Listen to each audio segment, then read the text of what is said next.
কাল পর্যন্ত আদিবাসী কর্মী সমাজের হয়ে গলা ফাটিয়েছেন বিশ্বজিৎ মাহাতো। আদিবাসী কর্মী সমাজের মুখ্য উপদেষ্টা অজিত প্রসাদ মাহাতোর পুত্র এই বিশ্বজিৎ মাহাতো, তিনি ভারতীয় জনতা পার্টির হয়ে জয়পুর বিধানসভা কেন্দ্রে প্রতিদ্বন্দ্বিতা করছেন। আজকে ভারতীয় জনতা পার্টির দ্বিতীয় ফেজের তালিকা ঘোষণা হওয়ার পরেই তার নাম উঠে আসে। আমরা একটু মুখোমুখি হয়েছি সেই বিশ্বজিৎ মাহাতো, তরুণ এই প্রজন্মের বিশ্বজিৎ। তিনি কি চাইছেন, তিনি কি বলছেন, সবটাই পরিষ্কার শুনে নেব। বিশ্বজিৎবাবু, আপনি ভারতীয় জনতা পার্টিতে আপনি অভ্যস্ত ছিলেন না। এই রাজনৈতিক দলের বিভিন্ন বৈশিষ্ট্য, রীতি রেওয়াজ, কালচার, এতদিন ধরে একটি জাতিসত্তা বা জাতির নিয়ে আপনি লড়াই করে এসছেন। কীভাবে মার্জ করবেন দুটোকে? মার্চ করার নয়, আমি যে দাবি লড়ছিলাম একটা বঞ্চনা, আর রাজনীতি হচ্ছে একটা বড় প্ল্যাটফর্ম যেখানে আমি সব মানুষের, পিছিয়ে পড়া মানুষ থেকে শুরু করে সব ধরনের মানুষের আমি বঞ্চনার নিয়ে আমি লড়াই করতে পারব। আর এইটা একটা সর্বভারতীয় দল, তো আমার এখানে লড়াই করার জায়গাটা অনেক বড় হবে। এতদিন পর্যন্ত আপনারা লড়াই করছিলেন কেন্দ্র এবং রাজ্যের দুই সরকারের বিরুদ্ধে, এখন কীভাবে লড়াই করবেন?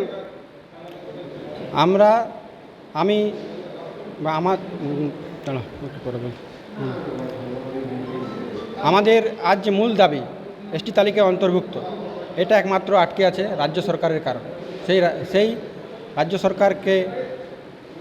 সরকার এসটি তালিকা অন্তর্ভুক্ত দাবিতে মূল বাধা হচ্ছে।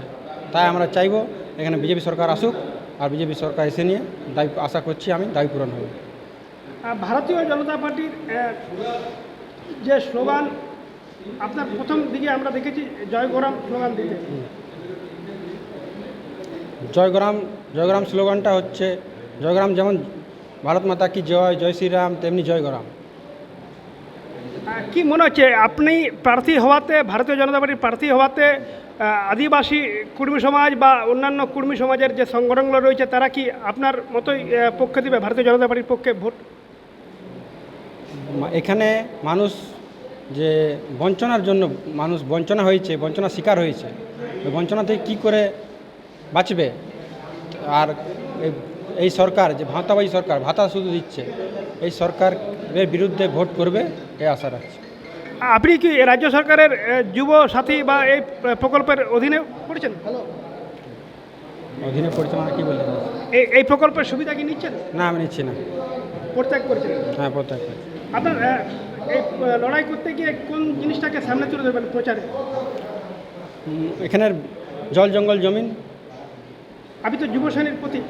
হ্যাঁ, আজ জল জঙ্গল জমি থেকে শুরু করে আজ বেকারের যে সমস্যা, এখানে চাকরি নেই, মানুষ আজ বাইরে কাজ করতে যাচ্ছে, মানুষ ওখানে মারা যাচ্ছে, কোনো সুবিধা নেই। আজ চাকরি নেই, কিচ্ছু নেই, শুধু ভাতা করে মানুষ কীভাবে থাকবে আর কতদিন বাঁচবে? ভাতায় তো আর জীবন চলা যায় না। আজ যদি মানুষ সংসার করে 1500 টাকায় কি জীবন চলা যায়? সম্ভব নয়। চাকরি চাই। এই চাকরি হচ্ছে বেকারদের মূল, ইউথের মূল হচ্ছে চাকরি, জব। এই জবটা নিয়ে আমি এই জবের দাবিতে আমি লড়াই করব। ভোট প্রচারে আপনি বেশিরভাগ সময়টা কোন কোন এলাকায় বিশেষ করে দেবেন? গ্রামীণ এলাকায় ছাড়াও শহর তো রয়েছে, ব্লক সদর রয়েছে। আমি পুরো বিধানসভায় সময় দেবো, চেষ্টা করব প্রত্যেকটা মানুষের কাছে আমি কীভাবে যাব, প্রত্যেকটা বুথে কীভাবে যাব, আমি যেটা চেষ্টা করব। আমরা তখন কথা বলছিলাম বিশ্বজিৎ মাহাতো, একেবারে নবীন প্রজন্মের শিক্ষিত সমাজের। তিনি পরিষ্কার জানিয়ে দিয়েছেন আদিবাসী কর্মী সমাজের যে দাবি, সেই দাবিটাই তিনি মার্চ করবেন এবং অবশ্যই ভারতীয় জনতা পার্টির প্রতীকে তিনি বিজয়ী বলেন আশাবাদী। আমরা সেদিকে তাকিয়ে থাকবো আগামী দিনের জন্য। পুরুলিয়া থেকে গৌতম প্রামাণিক, আর+ নিউজ। প্রকাশিত হতে চলেছে সাপ্লিমেন্টারি তালিকা। শুক্রবার এই তালিকা প্রকাশিত হবে এমনটাই কিন্তু জানা যাচ্ছে। প্রায় 25 লক্ষ ভোটার যাদের নথি যাচাই পর্ব প্রায় সম্পন্ন হতে চলেছে এবং সেই 25 লক্ষ ভোটারের ভবিষ্যৎ কিন্তু এবার প্রকাশিত হতে চলেছে। তারা ভোট দিতে পারবেন কতজন সেটাও কিন্তু নিষ্পত্তি হবে। আন্ডার অ্যাডজুডিকেশন পর্যায়ে যে সমস্ত ভোটাররা ছিলেন সেই সমস্ত ভোটারদের নথি যাচাই পর্ব শুরু হয়েছিল।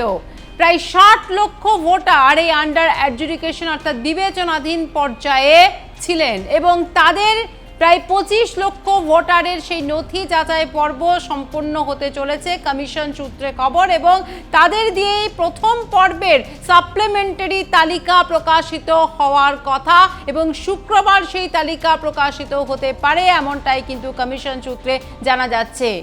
28শে ফেব্রুয়ারি প্রকাশিত হয়েছে চূড়ান্ত ভোটার তালিকা এবং চূড়ান্ত ভোটার তালিকায় দেখা গেছে যে প্রায় 60 লক্ষ ভোটার আন্ডার অ্যাডজুডিকেশন পর্যায়ে অর্থাৎ বিবেচনাধীন পর্যায়ে ছিলেন এবং তাদের নথি যাচাই পর্ব শুরু হয়েছিল।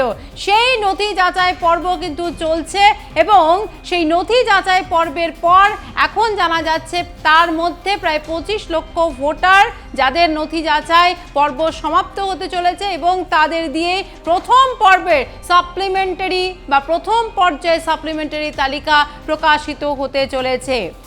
এই সাপ্লিমেন্টারি তালিকা কিভাবে দেখবেন, যেটা কমিশন সূত্রে আমরা জানতে পারছি, গুগল পর্যায়ে অর্থাৎ চূড়ান্ত ভোটার তালিকা ঠিক যেভাবে দেখেছিলেন তেমনই পদ্ধতিতেই কিন্তু এই সাপ্লিমেন্টারি তালিকাও আপনার প্রকাশিত যেটা হবে সেই তালিকাও দেখতে পারবেন। কিভাবে দেখবেন? গুগলে যেতে হবে এবং গুগলে গিয়ে যেটা আপনাদের লিখতে হবে, যে ওয়েবসাইট থেকে আপনারা দেখতে পাবেন, যেমন voters.eci.gov.in এই ওয়েবসাইটে যেতে হবে এবং তারপর ভোটার সার্ভিস পোর্টাল যেটা আছে সেই পোর্টালে ক্লিক করতে হবে এবং ক্লিক করার পরে আপনারা দেখতে পাবেন যে এইরকম একটি পেজ আপনাদের সামনে চলে আসবে। চূড়ান্ত ভোটার তালিকা যখন প্রকাশিত হয়েছিল ঠিক এমনই একটি পেজ কিন্তু এসেছিল এবং এই ওয়েবসাইট অর্থাৎ voters.eci.gov.in যে ওয়েবসাইটটি, সেই ওয়েবসাইটের মাধ্যমে কিন্তু আপনারা চূড়ান্ত ভোটার তালিকা দেখেছিলেন এবং সেই একই পদ্ধতিতেই কিন্তু সাপ্লিমেন্টারি যে তালিকা প্রকাশিত হবে সেই তালিকাও দেখা যাবে এমনটাই কিন্তু কমিশন সূত্রে জানা যাচ্ছে। এবং এখানে যেমন আপনারা দেখতে পাচ্ছেন যে ভোটার সার্ভিস পোর্টাল যেটা আছে সেই ভোটার সার্ভিস পোর্টালে যাবেন ইসিআই নেট এবং সেখানে যে পেজটি দেখতে পাচ্ছেন সেই পেজে যেমন এখানে search your name in last SIR যেমন আছে 2000 স্পেশাল ইন্টেন্সিভ রিভিশন 2026 এবং সেই সেখানে আপনারা যেমন লাস্ট এসআইআর দেখতে পাচ্ছেন এবং এখানে যেমন ডাউনলোড ইলেকট্রাল রোল এখানে করা আছে, পিডিএফ আপনারা নিতে পারবেন, সেরকম কলামগুলো যেমন আছে সেই কলামের মতোই কিন্তু একটি কলাম হবে যেখানে সাপ্লিমেন্টারি তালিকাভুক্ত যে সমস্ত ভোটাররা থাকবেন তাদের নথি আপনারা কিন্তু দেখতে পাবেন। আপনাদের মোবাইল নাম্বার দিয়ে বা আপনাদের এপিক নাম্বার দিয়ে কিন্তু সেই নথি আপনারা সেই ভোটার তালিকায় নাম আছে কিনা অর্থাৎ সাপ্লিমেন্টারি তালিকায় আপনাদের নাম আছে কিনা আপনারা দেখতে পারবেন। তবে এখন ধাপে ধাপে কিন্তু এই তালিকা প্রকাশিত হতে পারে এমনটা কিন্তু জানা যাচ্ছে। অবশ্যই ভোটের দিন ঘোষণা হয়ে গেছে, ভোটের নির্ঘণ্ট ঘোষণা হয়ে গেছে। প্রত্যেকটি যারা এই রাজ্যের পার্টি আছেন যেমন যারা শাসক দল তারা যেমন তাদের প্রার্থী তালিকা প্রকাশিত করেছেন তেমনই কিন্তু বিরোধীরা তাদের ধাপে ধাপে প্রার্থী তালিকা প্রকাশিত করছেন। 23শে এপ্রিল এবং 29শে এপ্রিল এই রাজ্যে 2 দফায় ভোট হবে এবং সেই ভোটের আগে একটা নিষ্পত্তি করতে যারা আন্ডার অ্যাডজুডিকেশনের পর্যায়ে আছেন সেই সমস্ত ভোটাররা যাতে ভোট দিতে পারেন তার জন্য কিন্তু নথি যাচাই পর্ব কিন্তু দ্রুততার সঙ্গে হচ্ছে এবং কমিশন বারবার কিন্তু জানিয়েছে বৈধ ভোটার যারা তাদের চিন্তা করার কারণ নেই, তাদের নাম কিন্তু ভোটার তালিকায় থাকবে। নথি যাচাই পর্ব কমপ্লিট হওয়ার পরে কিন্তু তাদের নাম যদি বৈধ ভোটার হন সেদিকে চিন্তার কারণ নেই, ভোটার তালিকাতে তাদের নাম উঠবে এবং নথি যাচাই পর্ব অবশ্যই চলছে। সেই নথি যাচাই পর্বের পর এখন যেটা জানা যাচ্ছে যে 25 লক্ষ মতো ভোটার যাদের এই আন্ডার অ্যাডজুডিকেশন অর্থাৎ বিবেচনাধীন পর্যায়ে যারা ছিলেন তাদের নথি নিষ্পত্তি হয়েছে, তাদের নথি যাচাই পর্বের নিষ্পত্তি হয়েছে এবং সেই 25 লক্ষের মতো ভোটারের তাদের নিয়ে সাপ্লিমেন্টারি তালিকা প্রকাশিত হবে এবং সেই তালিকা অবশ্যই voters.eci.gov.in এই যে ওয়েবসাইট আছে সেই ওয়েবসাইটের মাধ্যমেই কিন্তু আপনারা দেখতে পাবেন। অর্থাৎ চিন্তার কারণ নেই, যেভাবে চূড়ান্ত ভোটার তালিকা প্রকাশিত হয়েছিল এবং চূড়ান্ত ভোটার তালিকা যেভাবে আপনারা ইসিআই নেট বা voters.eci.gov.in এই ওয়েবসাইট থেকে বা অ্যাপ থেকে আপনারা দেখতে পেয়েছিলেন, এই যে সাপ্লিমেন্টারি তালিকা সেই তালিকাও কিন্তু সেভাবেই দেখা যাবে, এমনটাই কিন্তু কমিশন সূত্রে খবর। খুব দ্রুততার সঙ্গে যাতে কাজ শেষ হয় এবং নথি নিষ্পত্তি হয়, যাতে ভোটের যে দিন ঘোষণা হয়েছে সেই ভোটের দিন ঘোষণার পরে যেমন ঘোষণার সময় যেমন জাতীয় নির্বাচন কমিশনের তরফ থেকে জানানো হয়েছিল এবং মুখ্য নির্বাচন আধিকারিক তিনি জ্ঞানেশ কুমার তিনি যেমন জানিয়েছিলেন যে যারা বৈধ ভোটার তাদের কোনো চিন্তার কারণ নেই এবং অতীতেও কিন্তু নির্বাচন কমিশনের তরফ থেকে বারবার জানানো হয়েছিল যে বৈধ ভোটারদের চিন্তার কোনো কারণ নেই এবং যারা বৈধ ভোটার তারা বাদ যাবেন না, তাদের উপরে কমিশন কিন্তু কনসার্ন এবং তাই যথেষ্টভাবে এই নথি যাচাই পর্ব চলছে এবং বিবেচনাধীন পর্যায়ে যারা আছেন তারা তাদের নথি যাচাই পর্ব দ্রুততার সঙ্গে যাতে সম্পন্ন হয় সেদিকেই কিন্তু নজর দেওয়া হয়েছে। অবশ্যই সেই পর্ব চলছে এবং এখন প্রায় 25 লক্ষের মতো ভোটারের নথি যাচাই হয়েছে এবং তাদের দিয়েই প্রথম পর্বের সাপ্লিমেন্টারি তালিকা প্রকাশিত হওয়ার কথা। সেই তালিকা ঈদের আগেই সেই তালিকা প্রকাশিত হওয়ার কথা, এমনটাই কিন্তু কমিশন মারফত জানা যাচ্ছে। অর্থাৎ শুক্রবার সেই তালিকা প্রকাশিত হতে পারে এবং সেই তালিকা আপনারা কিন্তু যেমন চূড়ান্ত ভোটার তালিকা দেখেছিলেন সেই তালিকাও কিন্তু সেই একই পদ্ধতিতে দেখতে পাবেন। অর্থাৎ চিন্তার কারণ নেই,